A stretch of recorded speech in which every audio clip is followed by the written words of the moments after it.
أعوذ بالله من الشيطان الرجيم. بسم الله الرحمن الرحيم.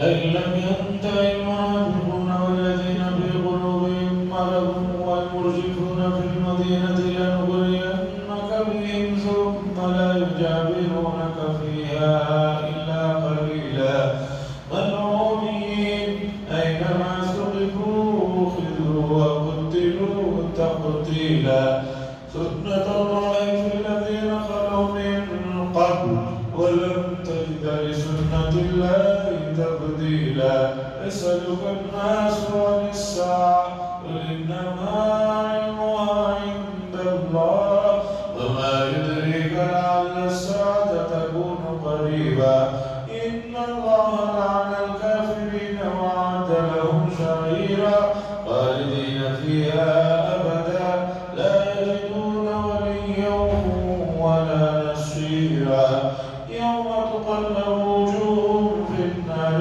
يقولون يا ليتنا أطعنا الله وأطعنا الرسولا. حضرات سورہ احزاب کی آیتیں ہیں. سورہ احزاب مدنی صورت ہے اور مدینہ منورہ میں مسلمانوں کے لیے ایک نیا درد سر یہ تھا کہ وہاں پر منافقین کا ایک بڑا گروہ تھا جو بظاہر کہتا تھا ہم مسلمان ہیں لیکن پیٹھ پیچھے مسلسل سازشیں کرتے رہتے تھے اور سازشیں اتنی زیادہ بڑھ گئی تھی کہ ان خبیثوں نے رسول اللہ صلی اللہ علیہ وسلم کو تکلیف دینے کے لیے آپ کی گھر کی عورتوں کے بارے میں بھی تہمتیں لگانا شروع کر دیا.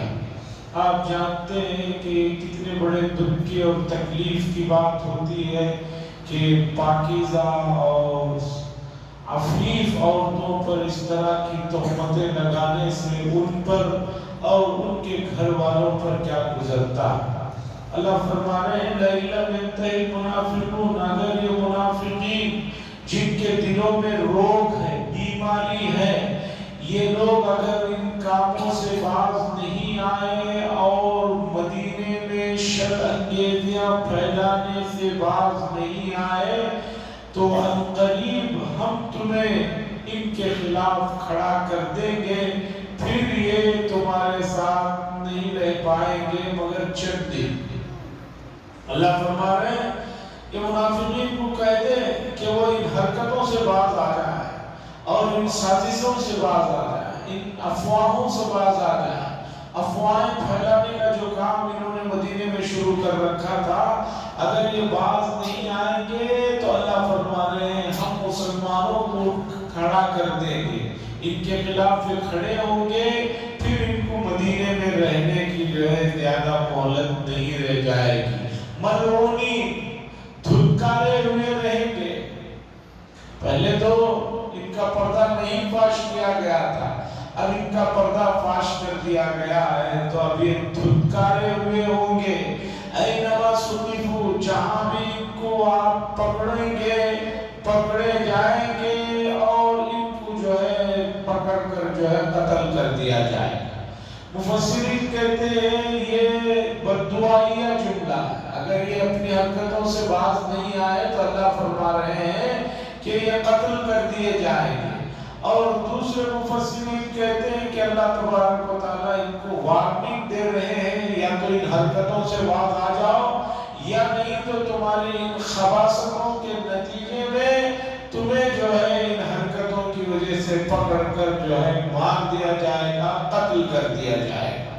سنت اللہ فی الذین خلوا من قبل. اللہ فرماتے ہیں اللہ تبارک و تعالیٰ کا یہی معمول جو ہے گزرے ہوئے قوموں کے لیے بھی تھا. گزرے ہوئے قوموں میں بھی یہ بات تھی کہ اگر سازشیں کر رہے ہیں افواہیں پھیلا رہے ہیں تکلیفیں دے رہے ہیں تو ان کو جو ہے سمجھایا جائے گا نہیں سمجھے گے تو پکڑ کر جو ہے ان کو اڑا دیا جائے گا. اور مفسرین کہتے ہیں کہ اس آیت کا تعلق گزرے ہوئے تمام مسائل سے جس میں خاص طور پر پردے کے مسائل اوپر ذکر کیے گئے. اللہ فرما رہے ہیں کہ پردے کے احکامات صرف اسلام میں کوئی نئی چیز نہیں ہے. اس سے پہلے جتنی شریعتیں گزری ہیں ان تمام شریعتوں میں بھی عورتوں کے عفت و عصمت کی حفاظت کے لیے، ان کی عزت کی حفاظت کے لیے ہم نے پردے کے احکامات رکھے تھے۔ پردے کے احکامات کے سلسلے میں حضرت مولانا مفتی ظفیر الدین صاحب قاسمی دیوبندی رحمہ اللہ جو انتقال ہو گئے، ان کی ایک عظیم کتاب ہے، اس میں انہوں نے پردے سے متعلق چیزوں کی تفصیلات بتائی کہ پردے کے احکام پر جو لوگ اعتراض کر رہے ہیں وہ کون لوگ ہیں۔ اگر صاحب کتاب ہیں، عیسائی یہودی اعتراض کر رہے ہیں تو وہ اسلام پر نہیں، اپنے مذہب پر بھی اعتراض کر رہے ہیں، اس لیے کہ پردے کے احکامات انجیل میں بھی موجود ہیں، زبور میں بھی موجود ہیں، توریت میں بھی موجود ہیں۔ پردے کے احکام صرف مسلمانوں کے یہاں نئے نہیں ہیں، یہ احکامات تو پہلی شریعتوں میں بھی تھے۔ اور رہی بات جو لوگ پردے پر اعتراضات کر رہے ہیں، وہ لوگ اگر اسلام، ایمان یا کسی آسمانی مذہب سے ان کا تعلق نہیں ہے، مذہب سے بیزار لوگ ہیں، تو ان لوگوں کو کس طرح جواب دیا جائے گا، اسے بھی عقلی طور پر مفتی صاحب نے اپنی اس کتاب میں تفصیل کے ساتھ بیان کیا۔ سنت اللہ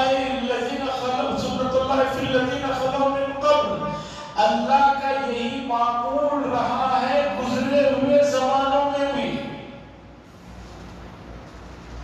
امت کو اس کا علم نہیں ہے کہ امت مسلمہ یعنی اسلام کے اندر جو احکامات ہیں، ان احکامات کے بارے میں امت مسلمہ بھی یہ سمجھتی ہے کہ یہ صرف مسلمانوں کے لیے نہیں۔ میرے بھائیوں، حضرت آدم علیہ السلام سے لے کر رسول اللہ صلی اللہ علیہ وسلم کی تمام شریعتوں کا مطالعہ کریں گے تو آپ کو جو احکامات یہاں نئے لگ رہے ہیں وہ پہلے بھی احکامات تھے۔ نماز پڑھنے کا حکم ہے، نماز تو پچھلی شریعتوں میں بھی تھی۔ روزے کا حکم ہے، پچھلی شریعتوں میں بھی ہے۔ زکوٰۃ کا حکم ہے، پچھلی شریعتوں میں بھی ہے۔ حج کا مسئلہ ہے، پچھلی شریعتوں میں بھی ہے۔ کون سی شریعت ایسی گزری ہے جس میں حج فرض نہیں تھا؟ کون سی شریعت ایسی گزری ہے جس میں زکوٰۃ فرض نہیں تھا؟ کون سی شریعت ایسی ہے جس میں روزہ فرض نہیں تھا؟ کون سی شریعت ایسی ہے جس میں نماز فرض نہیں تھا؟ ارکان اربعہ، یہ کتاب ہے، انگریزی میں بھی ہے، ترکی میں بھی ہے، ہندی میں بھی ہے، عربی میں اصل لکھی گئی، اردو میں تو ہے ہی۔ حضرت مولانا سید ابو الحسن علی حسینی قدس سرہ کی کتاب ہے، ارکان اربعہ۔ ارکان رکن کی جمع ہے 4 ارکان، یعنی نماز، روزہ، زکوٰۃ، حج۔ نماز، روزہ، زکوٰۃ، حج۔ اس کتاب میں حضرت مولانا نے تفصیل کے ساتھ پچھلی شریعتوں کی کتابوں کے ساتھ اور جدید ذہنوں کو جو خلش ہوتی ہے ان تمام چیزوں کا جواب بڑے بہترین انداز میں اس کتاب میں سمجھایا ہے کہ یہ چیزیں جسے لے کر لوگ اعتراض کرتے ہیں نئی نہیں ہے، یہ گزشتہ شریعتوں میں بھی ہے۔ اور فطری طور پر، طبعی طور پر، نیچرل یہ بات ہے کہ ایک انسان اپنے مالک کو راضی کرنے کے لیے جو طریقے اپنانا چاہتا ہے وہ طریقے انہی میں منحصر ہیں، اور اس میں سب سے بڑا محبت کے اظہار کا طریقہ حج ہے۔ آدمی سجدہ کر رہا ہے، نیچے جھک جا رہا ہے، اپنی پیشانی زمین پر رکھ دے رہا ہے، یہ کس کے سامنے رکھ رہا ہے؟ یہ اللہ کے سامنے رکھ رہا ہے۔ یہ انسان کی فطرت ہے۔ ایک معمولی جانور کو دیکھیے آپ، جس کے پیچھے کوئی کھانے کی چیز پھینکتے ہیں، وہ اپنی محبت اور وفاداری کا ثبوت کبھی سر ہلا کر کبھی دم ہلا کر پیش کر رہا ہے۔ تو انسان تو اشرف المخلوقات ہے، جب اللہ نے اس پر اتنے انعامات کیے ہیں تو اس کا اظہار کے لیے لیے اللہ نے یہ طریقے رکھے ہیں، اور محبت کے طریقے کی انتہا جا کر حج میں ظاہر ہوتی ہے کہ آدمی اللہ کے گھر کا طواف کر رہا ہے، دیوانوں کی طرح چکر لگا رہا ہے، اپنی پوری ہستی کو مٹا دیا ہے، اپنی پوری پرسنالٹی، اپنے لباس کو ختم کر کے مخصوص ایک ہی طرح کے 2 چادریں پہنے ہوئے کعبے کا جو ہے طواف کر رہا۔ اور آپ نے ایک چیز دیکھی طواف میں، ہر چیز اسلام میں سیدھے طریقے پر، سیدھے پن کی اور سیدھے ہاتھ کی طرف کی پسندیدہ۔ سیدہ عائشہ فرماتی ہے رضی اللہ تعالیٰ عنہ، کان رسول اللہ صلی اللہ علیہ وسلم یحب التیام حتی الترجل والتنعل۔ رسول اللہ صلی اللہ علیہ وسلم کو سیدھے طرف ہر کام پسند تھا، کنگھا کرتے ہوئے سیدھے طرف سے کرتے تھے، چپل پہنتے سیدھے طرف سے پہنتے، کپڑا پہنتے آستین پہلے سیدھی ڈالتے، مسجد میں داخل ہونے کے لیے سیدھا قدم، گھر میں داخل ہونے کے لیے سیدھا قدم، تمام اچھے کاموں کے لیے سیدھا طرف پسندیدہ۔ لیکن آپ طواف میں دیکھتے ہیں وہاں پر الٹا معاملہ ہے۔ کعبے کے گرد جو طواف کرتے ہیں آپ نے دیکھا یہ حجر اسود ہے، یہاں سے طواف شروع کیا جا رہا ہے، تو سیدھا یوں ہونا چاہیے طواف، لیکن طواف کیسے ہوتا ہے؟ یوں ہوتا ہے۔ یہ حجر اسود کی لین ہے، یہ کعبہ سمجھی، یہ 4 لین ہے، یہ حجر اسود کی لین ہے، یہاں سے شروع کرتا ہے ساتھ جا۔ سوال یہ ہے کہ بھی جب ہر کام پسندیدہ سیدھے طریقے پر حضور کو پسند ہے، تو طواف میں لیفٹ طرف سے کیوں چکر ہو رہے ہیں، رائٹ سے کیوں نہیں ہو رہے؟ یہ سوال ہونا چاہیے۔ ہو سکتا ہے آپ لوگوں میں سے بہت ساروں کو ہوا بھی ہوگا۔ اب اس کا جواب سنو۔ اس کا جواب یہ ہے کہ انسان کا دل لیفٹ سائڈ میں ہے، لیفٹ سائڈ میں دل یہاں ہوتا ہے۔ تو اب طواف محبت کے اظہار کا آخری راستہ ہے، دیوانے کی طرح چکر لگا رہا ہے۔ تو طواف میں اللہ چاہتے ہیں کہ کعبے سے متصل اس کا دل رہے، کعبے سے متصل اس کا دل رہے۔ تو یوں چل رہا ہے، یوں چل رہا ہے، تو کعبے سے اس کا دل سیدھے کے مقابلے میں دائیں طرف کا یہ جو ہے دل ہے، تو دل کعبے کے قریب رہے، یعنی دل کی گہرائیوں سے اس گھر کی عظمت ہے، اس گھر کی محبت۔ عزیزان گرامی، میں نے بارہا یہ بات بتائی، لیکن بار بار بتاتا رہوں گا، چونکہ ہو سکتا ہے کہ کبھی نہ کبھی آپ حضرات کو دلچسپی ہو اور اس چیز کی طرف توجہ دیں۔ شریعت میں جو بھی احکامات ہیں، ایک تو اللہ کا اور اس کے رسول کا حکم ہے، یہ تو طے ہے۔ دوسرا، ان احکامات کے پیچھے راز کیا ہے، اس کی حکمتیں کیا ہے، اس کے فائدے کیا ہیں، ایسا کیوں ہے، ایسا کیوں ہے۔ ان تمام چیزوں کو اللہ جزائے خیر دے۔ 2 بڑے گزرے ہوئے ہمارے زمانے میں لوگوں نے اس کی حکمتیں اور اس کے پیچھے کے رازوں کو کھولا ہے۔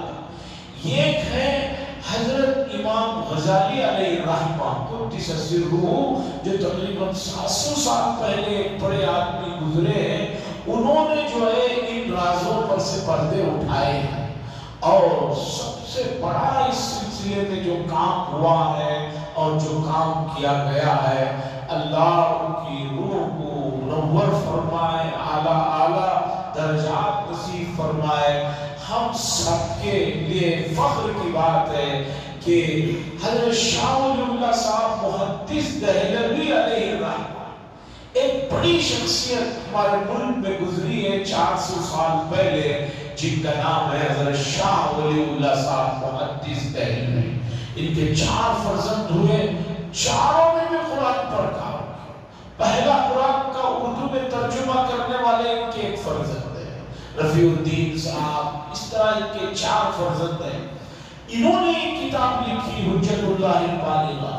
یہ کتاب اللہ اکبر اللہ اکبر بڑی عظیم کتاب ہے. اس میں انہوں نے ان چیزوں پر سے پردوں کو ہٹایا ہے تاکہ آدمی یہ چیزیں سمجھے کہ یہ حکم ہے تو کیوں ہے، ایسا کیوں نہیں ہے، ایسا ہی کیوں ہے، اس میں کیا حکمت ہے، اس میں کیا فائدہ ہے. چونکہ بعض لوگ ہوتے ہیں ہر چیز کی حکمت تلاش کرتے ہیں، بھئی کیوں ایسا ہے، کیوں ایسا ہے. حالانکہ کبھی کوئی انسان نے آ کر کسی دوسرے سے یہ نہیں پوچھا کہ اللہ نے میری ناک یہاں کیوں رکھی، یہاں کیوں نہیں رکھی، یہ نہیں پوچھتا. لیکن یہ ضرور پوچھتا ہے مسئلہ یوں کیوں ہے نماز میں، نماز روزے میں یوں کیوں ہے. تو ان تمام چیزوں پر سے پردے کو ہٹایا ہے حضرت شاہ ولی اللہ صاحب محدث دہلوی علیہ الرحمہ نے اپنی مشہور کتاب حجت اللہ البالغہ میں، اور اس کا اردو میں ترجمہ اور تشریح کے ساتھ ایک بڑی عظیم کتاب ہے، اس کا نام ہے رحمت اللہ الواسعہ. اور اگر کوئی صرف مختصر طور پر جس کی اردو اچھی ہے سمجھنا چاہتا ہے، تو اب قریب کے زمانے میں ایک اور بڑے محقق گزرے ہیں حضرت مولانا محمد اشرف علی صاحب تھانوی قدس سرہ نے. انہوں نے ایک کتاب لکھی المصالح العقلیہ فی احکام النقلیہ. کتاب کا نام عربی میں ہے لیکن کتاب اردو میں ہے. اردو میں اس کتاب کا نام ہے احکام اسلام عقل کی نظر میں. اس میں انہوں نے ان تمام چیزوں کو لکھا.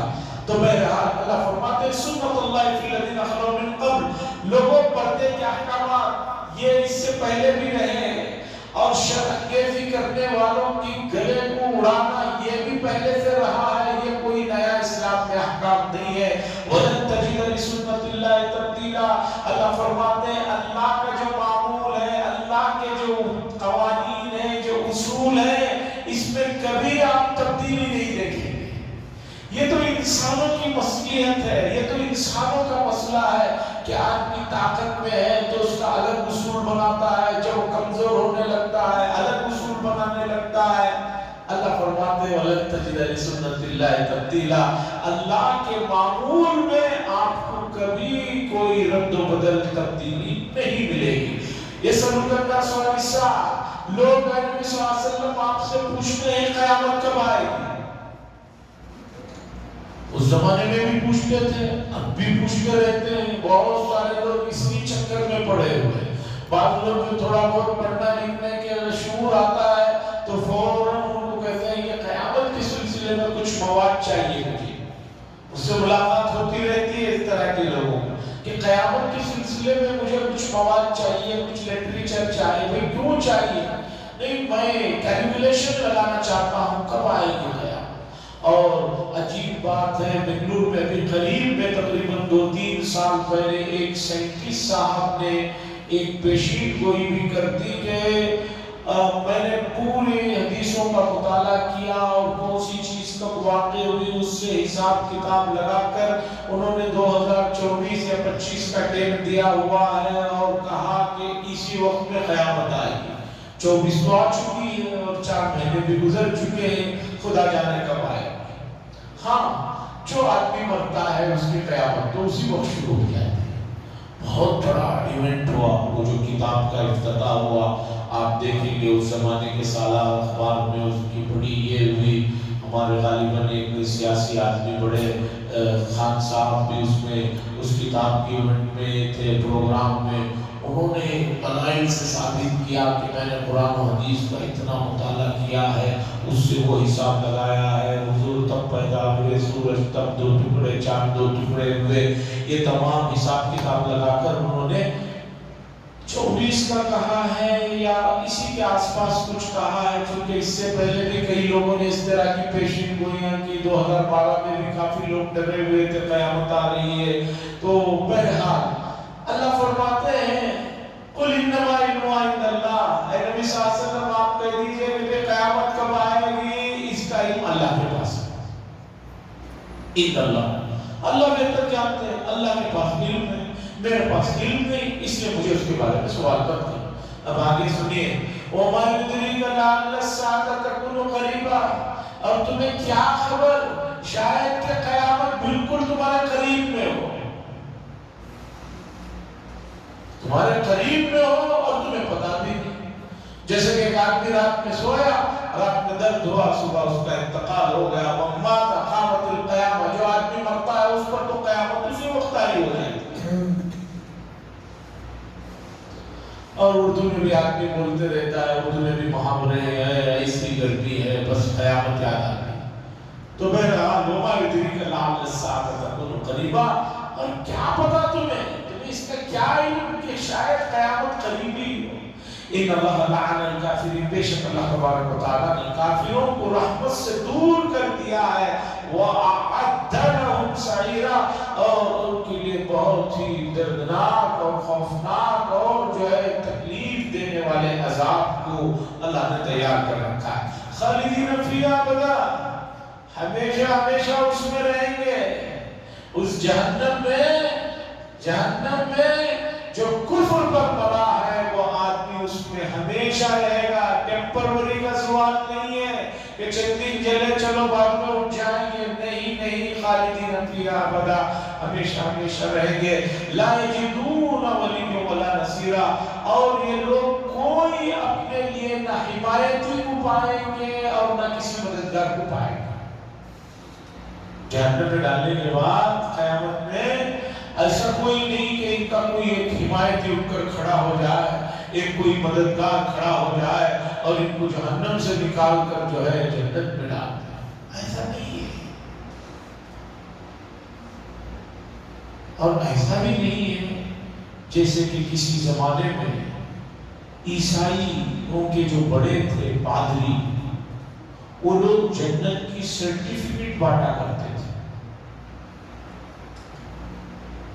کیا ہوتا تھا، لوگ عیسائی گناہ کرتے، موج مستی کرتے اور چرچ میں جا کر کہتے ہیں کہ ہمارے لیے جنت چاہیے، پادری کہتے ٹھیک ہے ہم جنت کے آپ کو سرٹیفکیٹ دے دیں گے، بدلے میں بہت پیسے لے لیتے، اور لوگ پیسے دے کر ان کے پاس جنت کی ایک سرٹیفکیٹ، ایک کوئی دستاویز وہ لکھ کر دیتے ہیں۔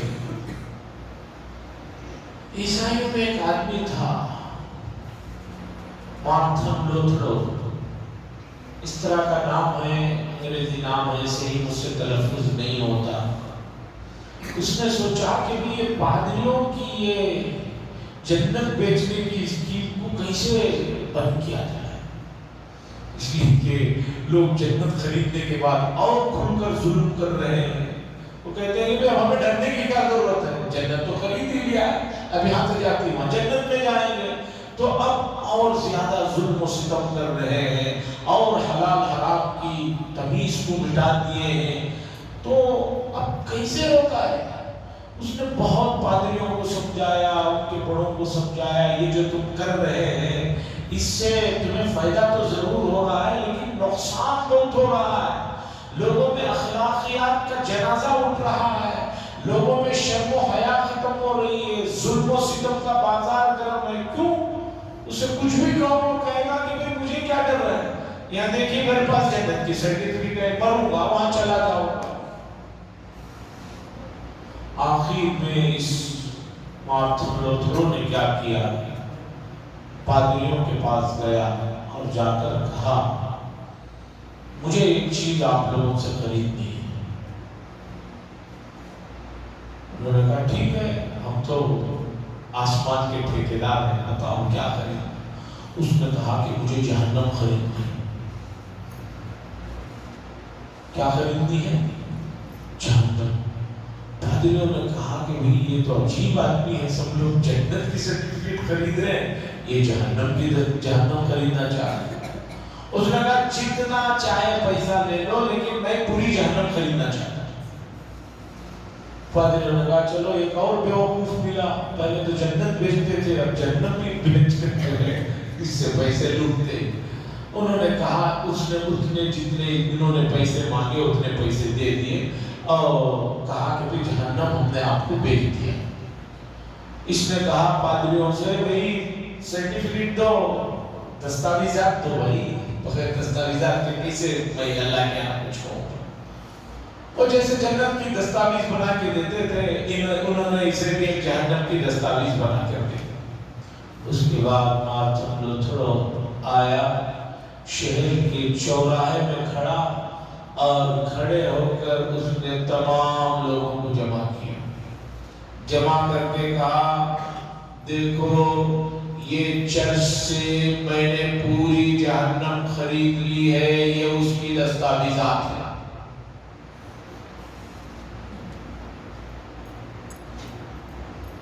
سب لوگوں نے کہا اچھا جہنم خرید لیا؟ کہا پوری جہنم خرید لیا، اور یہ دیکھو اس کے دستاویزات ہیں۔ اب آگے سنو، جہنم چونکہ میں نے خرید لیا ہے، اب اس جہنم میں کسی کو بھی داخل ہونے نہیں دوں گا، یہ میری جہنم ہے۔ جو ہی اس نے یہ اعلان کیا، دوسرے دن سے جنت خریدنے کی سرٹیفکیٹوں کا کاروبار بند ہو گیا، اس لیے کہ لوگ جہنم کے ڈر سے خرید رہے تھے کہ بھی جہنم میں نہ ڈال دے اللہ تبارک و تعالیٰ۔ اس نے وہ کہا کہ میں نے پوری جہنم خرید لی ہے، اب میں اس میں کسی کو بھی اندر جانے نہیں دوں گا۔ تب جا کر عیسائی جو وہ جنت کی سرٹیفکیٹ خریدا کرتے تھے پادریوں کے پاس، تب سے ان کا وہ دکان بند ہوا۔ خالدین فیہا ابدا، ہمیشہ ہمیشہ رہیں گے، لا یجدون ولی ولا نصیرا، نہ وہاں کوئی حمایت ملے گا اور نہ کوئی مددگار ملے گا۔ یوم تقلب وجوہہم فی النار، یاد کرو اس دن جس دن ان کو الٹا پلٹا جائے گا جہنم میں۔ جہنم میں صرف ڈال کر چھوڑا نہیں جائے گا، ان کو الٹایا جائے گا، پلٹایا جائے گا جہنم میں، ان کو عہدے منہ ڈالا جائے گا۔ یقولون، اس وقت کہیں گے یہ لوگ جو جہنم میں ڈالے گئے، اس وقت کہیں گے یا لیتنا، اے کاش اطاعنا اللہ، ہم نے اللہ کی کہیں سنی مانی ہوتی، وہ اطاعنا الرسولہ، اور رسول کی بات مان لی ہوتی، تو آج یہ جہنم میں ہمیں اس طرح سہنا نہ پڑتا اور اس طرح الٹا پلٹا کر ہمیں عذاب نہیں دیا جاتا۔ وقالو، اور وہ کہیں گے ربنا، اے ہمارے رب، انا اطعنا سادتنا، بے شک ہم نے اپنے سرداروں کی بات سنی۔ مکے میں اور مدینے میں جو یہ چودھری قسم کے لوگ بیٹھے ہوئے تھے، جو حضور کے خلاف بیہودہ باتیں کر کر ان کو اور کفر میں پکا کرتے تھے، ان کے جو بڑے تھے وہ کہیں گے، کون کہیں گے؟ جو جلنے والے میدان حشر میں، قبر میں جلنے والے اور جہنم میں جلنے والے ہوں گے، وہ کہیں گے انا اطعنا، بے شک ہم نے سنا، سادتنا، ہمارے سرداروں کی بات کو سنا، وہ کبراءنا، اور ہمارے جو بڑے تھے ان کی ہم نے باتوں کو سنا، فَأَضَلُّونَ السَّبِيلَ، اور ان لوگوں نے ہمیں راستے سے اللہ بھٹکا دیا۔ ربنا، اے ہمارے رب، آتِهِمْ ضِعْفَيْنِ مِنَ الْعَذَابِ، ہمیں جب آپ عذاب دے ہی رہے ہیں تو ان ہمارے بڑوں کو، ہمارے سرداروں کو، جنہوں نے ہمیں راستے سے گمراہ کیا تھا، ڈبل عذاب دیجئے، ایک تو ہمیں گمراہ کرنے کا اور خود گمراہ ہونے کا۔ آتِهِمْ ضِعْفَيْنِ مِنَ الْعَذَابِ، اے اللہ ان کو دگنا عذاب دیجئے، وَلْعَنْهُمْ لَعْنًا كَبِيرًا، اور ان کو جو ہے بہت زیادہ جو ہے ان پر جو ہے آپ کی دوری کر دیجئے، رحمت سے دوری کر دیجئے، اور ان پر لعنت کیجئے، بڑی لعنت کر۔ لیکن ہوگا کیا؟ اس وقت حسرت کرنے سے، حسرت کرنے سے کیا ہوگا؟ کچھ نہیں ہوگا۔ اس لیے وہ دن آنے سے پہلے سب کو چاہیے کہ اپنا حساب کریں، اپنا موازنہ کریں، اپنا سب کچھ کریں۔ اللہ سے دعا فرمائے اللہ تبارک و تعالیٰ اس مسئلے کو سمجھنے کی اور اس کے تقاضوں پر عمل کرنے کی ہمیں توفیق نصیب فرمائے۔